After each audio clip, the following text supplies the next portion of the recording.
alguns minutos e ele vai fazer para nós essa conversa. Então, esse eu acho que é o desafio maior aqui da noite. Mas permita-me fazer uma consideração rápida apenas do tema que tratávamos antes da canção. Quando você falava na questão do agente pastoral, quando o padre chama atenção, aquela coisa, que a gente precisa também compreender que a igreja precisa de uma unidade, né? A gente não está só, a paróquia de São Felipe e São Tiago não está isolada do mundo, digamos assim, do mundo Igreja Católica, né?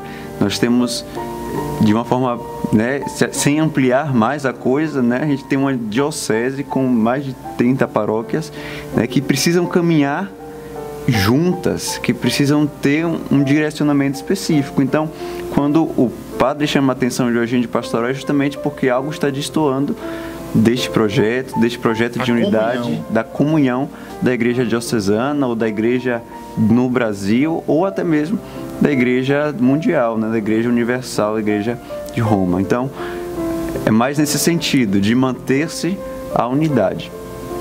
Mas, enfim, falando da minha experiência vocacional, eu não sei se tem muita coisa para oferecer. Tem, com certeza tem. Mas, enfim, né, eu vou contar um pouco da história, de como tudo isso aconteceu. Eu era um garoto de em torno de 10 anos, mais ou menos, né? Acho que como a maioria de todo garoto de 10 anos que participava, né? Ou pelo menos que era levado pelos pais às missas, aquela coisa toda que sempre foi criado na igreja. Como garoto de 10 anos, eu sempre quis participar do Ministério dos Coroinhas. Então, minha primeira paixão, digamos assim, dentro da igreja foi o Ministério dos Coroinhas. Na época, enfim, fiz todo o processo, ingressei no ministério e gosto muito de dizer que o Ministério dos Coroinhas foi tanto quanto o batismo, minha porta de entrada para a igreja. Porque foi a partir dele que eu fui conhecendo mesmo a igreja, porque demanda também um certo estudo, um certo conhecimento. Então você vai começando a estudar, né, a questão da missa, algumas coisas mais ligadas à liturgia, e aquilo vai lhe cativando, vai lhe atraindo, e você vai se aprofundando ainda mais. E aí fui crescendo, digamos assim, no serviço, né, na atividade pastoral dentro da comunidade lá paroquial, que fazia parte lá em Tati. E nessa brincadeira, em questão de 3, 4 anos, eu fui mais ou menos, participei tamanho foi minha, né, cativar da igreja, que eu participei mais ou menos de uns 6 a 7 grupos e movimentos distintos dentro da comunidade paroquial. Então era um para cada dia da semana, de fato, não parava. Isso até muitas camisas, né? E sim, isso até minha mãe reclamava um pouco, porque de fato era um para cada dia da semana. Toda noite, todo dia de noite eu tinha que sair, porque tinha alguma coisa, de alguma pastoral, de algum grupo para fazer. E minha paixão sempre foi, né, pela liturgia. Sempre tive um zelo muito grande pela liturgia enquanto fui coroinha. E na época, quem era pároco lá da paróquia era o padre Valmiro Santiago, que hoje está aqui na paróquia São José do Andaiá.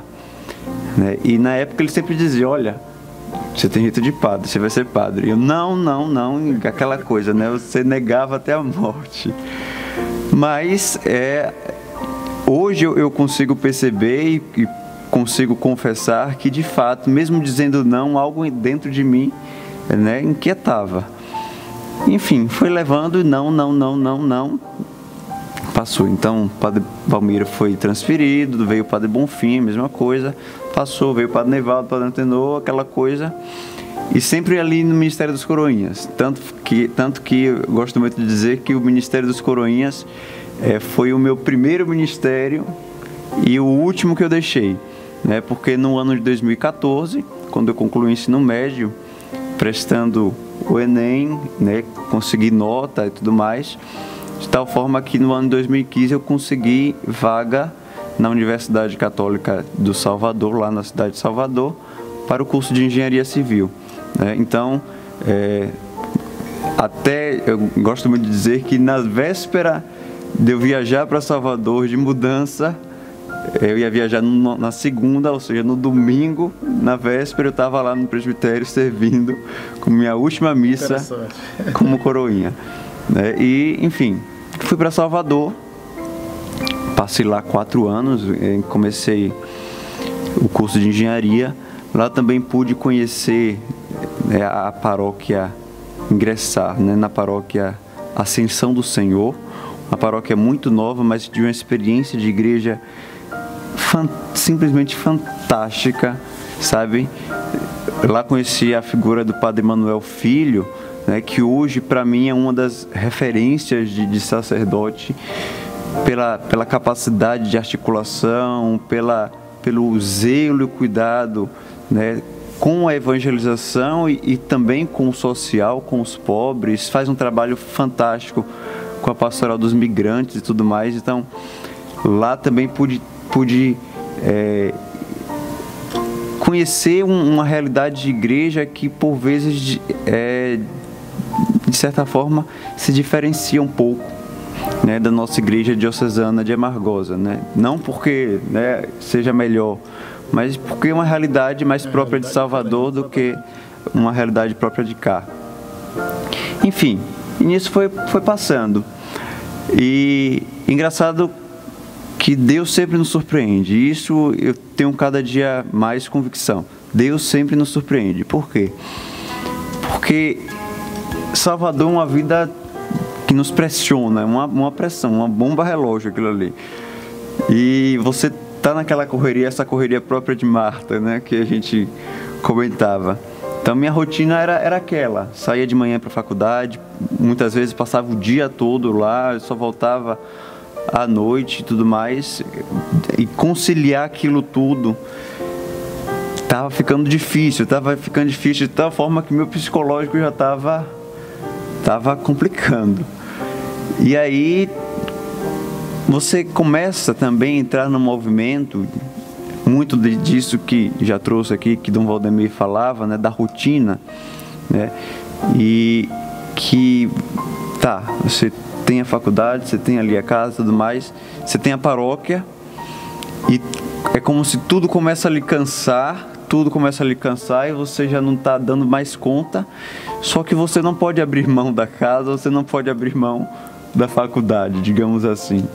E aí você começa a abrir mão daquilo, na verdade, sem perceber, é o que a gente tem mais de precioso. O essencial. O essencial.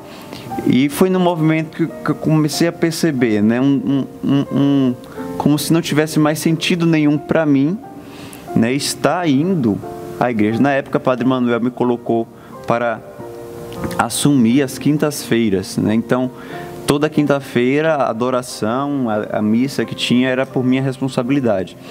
Então, a partir de um momento, aquela sabe, não rendia mais. E repito, Deus sempre te surpreende. Porque quando foi justamente num domingo que eu pensava, não, esse aqui vai ser o último, que tudo recomeçou, e tudo recomeçou muito melhor. Por quê? Há um tempo atrás, no ano 2014, antes de ter feito o Enem, eu fiz um processo vocacional de uma comunidade católica, que na época era muito presente lá em Itatim. Depois, por alguns motivos, precisou se afastar, mas na verdade, presente na região metropolitana. Enfim, e aí eu tinha ouvido dizer que ia ter um evento lá no CAB, que era DEMOVE, como chamavam, Dia Mundial de Oração pelas Vocações, o 5º domingo da Páscoa. E na época essa comunidade ia participar. Então, olha, eu vou para a missa, porque tradição, tem que ir, aquela coisa do obrigado, tem que ir. E depois volto para casa no final da tardezinha, que era o momento que eles iam ter, eu volto lá só para vê-los.